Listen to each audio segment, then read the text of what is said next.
Most people think becoming a millionaire is about luck. Wrong income, wrong neighborhood, wrong timing. But here's what the data actually shows.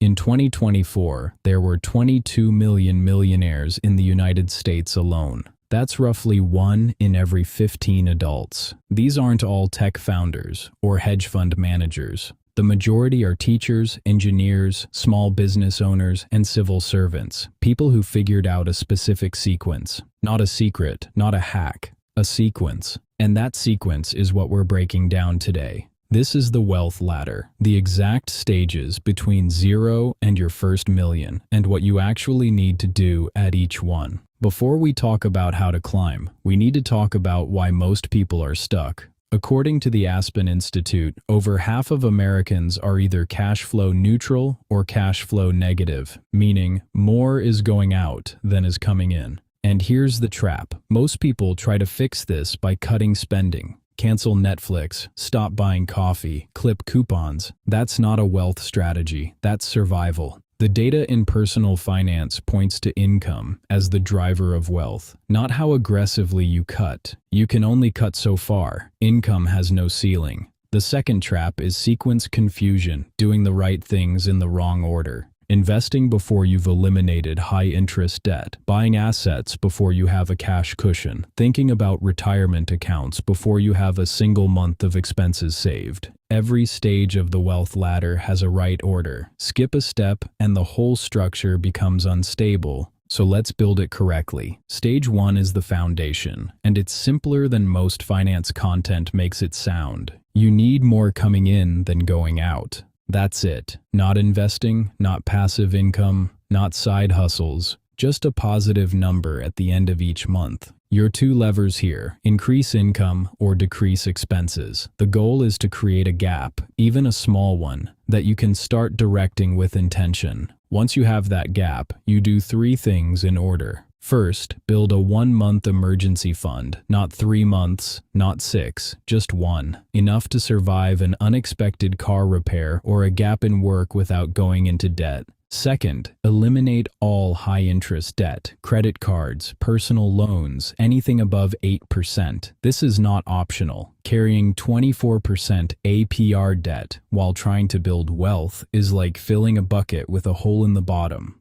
Third, increase the gap, pick up a second income stream, negotiate a raise, develop a skill that earns more. Your goal by the end of stage 1 is consistent monthly surplus and 0 high-interest debt. This stage can take anywhere from 6 months to 3 years. Most people who rush past it regret it. Stage 2 is where most personal finance advice lives and where most people tune out because it sounds boring. It isn't boring. This is where compounding begins. Your goal in stage 2 is simple. Get 15 to 20% of your income invested automatically every month before you have a chance to spend it. Start with your 401k if your employer matches contributions. That match is a guaranteed 50 to 100% return on your money. Nothing in the market reliably beats that. Then, a Roth IRA, after-tax contributions that grow completely tax-free. The contribution limit is $7,000 a year. Max it if you can. After that, a standard brokerage account in low-cost index funds. The S&P 500 has returned an average of about 10% annually over the last century. You don't need to beat the market. You need to be in the market consistently for a long time. Here's the math that most 25-year-olds don't see until it's too late. If you start investing $500 a month at 24 at a 10% average return, you reach $1 million by your mid-50s. Wait 10 years, start at 34. And that same $500 a month gets you roughly $560,000 by the same age. Same money, same discipline. 1 million versus $500,000. The only difference is time. Stage 2 is not exciting, it's automated. It runs in the background while you live your life. That's exactly how it's supposed to work. Stage 2 gets you to $1 million eventually. Stage 3 gets you there faster. Once your foundation is stable and your money is invested, you grow your income. Not by working longer hours at the same rate, by shifting the type of work you do. The first rung is trading time for money, a job or hourly work. The second rung is trading specialized skill for money, freelancing, consulting, high-value services where your rate is tied to outcome, not hours.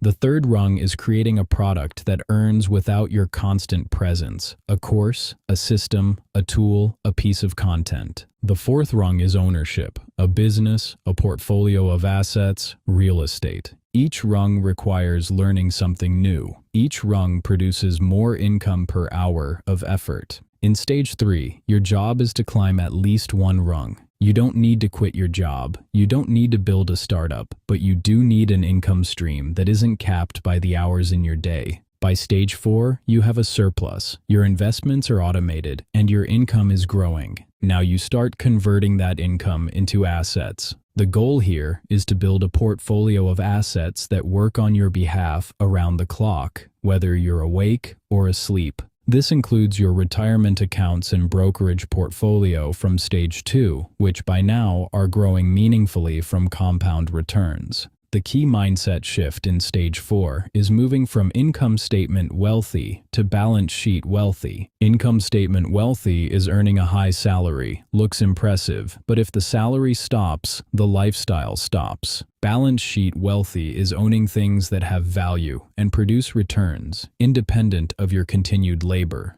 The benchmark most financial planners use for stage 4 is a net worth of 25 times your annual expenses. That's the number at which a 4% annual withdrawal from your portfolio can theoretically sustain your lifestyle indefinitely. If you spend $50,000 a year, your target is $1.25 million invested. If you spend $80,000, it's $2 million. The $1 million milestone falls somewhere inside this stage for most people. And for many, it's not the finish line. It's the beginning of real optionality. Here's what separates the people who climb the wealth ladder from the people who spend their whole lives talking about it. They don't skip steps. They don't confuse activity with progress. And they start before they feel ready, because you never feel ready. The sequence is cash flow positive, eliminate debt, invest automatically, expand income, accumulate assets, not all at once, one stage at a time. If you found this useful, subscribe. We break down the money moves, wealth systems, and financial frameworks that actually work every single week. This is Stratum HQ. See you at the next level.